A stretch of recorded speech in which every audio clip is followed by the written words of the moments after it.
Just to follow up on the ceasefire negotiations, you said they're not stalled. What are you basing this answer on? Are you getting any signs from any government in the region that they're pressing either the Palestinians or the Israelis to actually agree to the ceasefire? So it is based on our conversations with the other interlocutors. It's based on our conversations with the government of Qatar, with the government of Egypt. Now, that's not to say we've come to agreement on all of the underlying issues. We clearly haven't.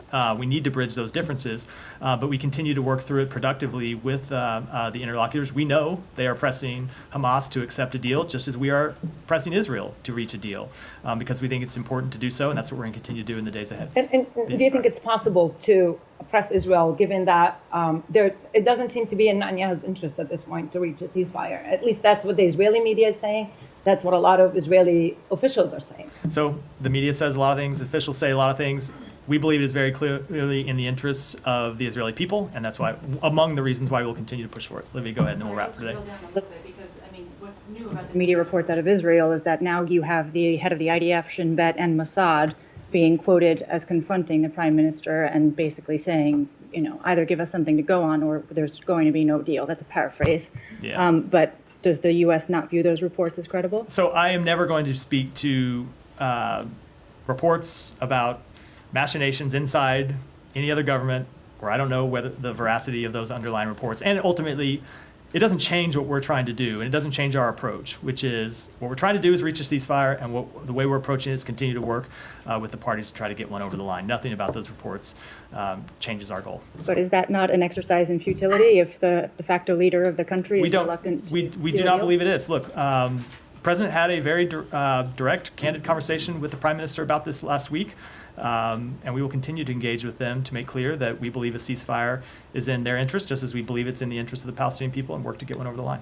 With that, we'll wrap for today. Thanks, everyone. Okay. And on prospects for a ceasefire deal, which this department and other agencies in the U.S. government have been stressing is a crucial key step. I mean, it appears notable that the talks over the weekend in Cairo were hours long. The CIA director was not there. Not to say that an absence of an altogether absence of the U.S. presence, but isn't that an indication that there's nowhere to go on ceasefire talks right now? I mean, how would you characterize them? Are they not stalled? So I wouldn't characterize them as stalled. I would characterize them the way we have said before, which is we have reached an agreement on the framework. That agreement still stands. Nothing that's happened over the course of the past week has done anything to erode the fundamental agreement on the framework to this ceasefire.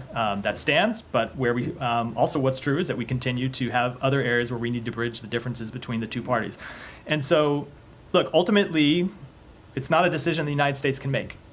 It requires the parties to take these choices, and it requires the parties to get to yes, and not look for reasons to delay and not look for reasons to say no. And so the message that we have consistently communicated to everyone in the region is we want to see a ceasefire.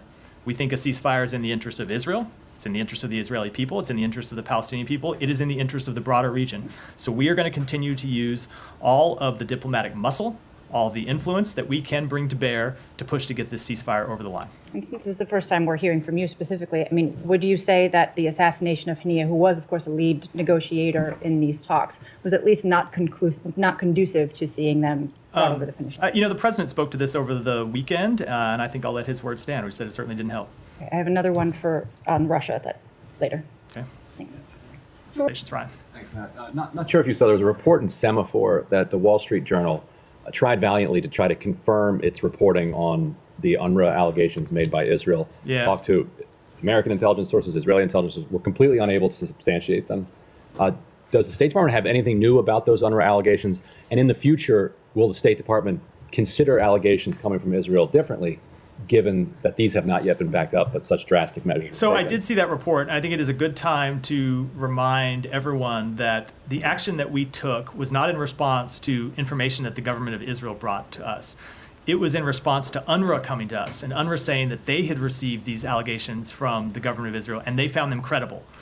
And so that was what led us to make the decision that we made. It wasn't getting anything from the government of Israel. Is when UNRWA itself said they found the allegations credible, that we thought it was an appropriate step to take to pause the funding. Now, with respect to the underlying investigation, so Sean asked me about, I believe the UN has issued a statement about it earlier today. We have not yet had a chance to review either the statement or what I understand to be an underlying report, but we'll certainly do so over the coming days, and we'll leave it until we've had a chance to do so to pass judgment. And the IDF also announced that they assassinated the Gaza Minister of the Economy. I'm curious, does the State Department consider somebody like that to be a combatant? So I didn't see that announcement. I don't know who the person was. I don't know if he had an active role in the Hamas military wing or not. So I would to be able to answer that question, I'd have to know more about the specific. They said he counts because he had a role over the economy, and the economy has a role over manufacturing, and within manufacturing there are weapons that are manufactured. Again, I'd have to look at it in more detail before I could give you any kind of detailed assessment.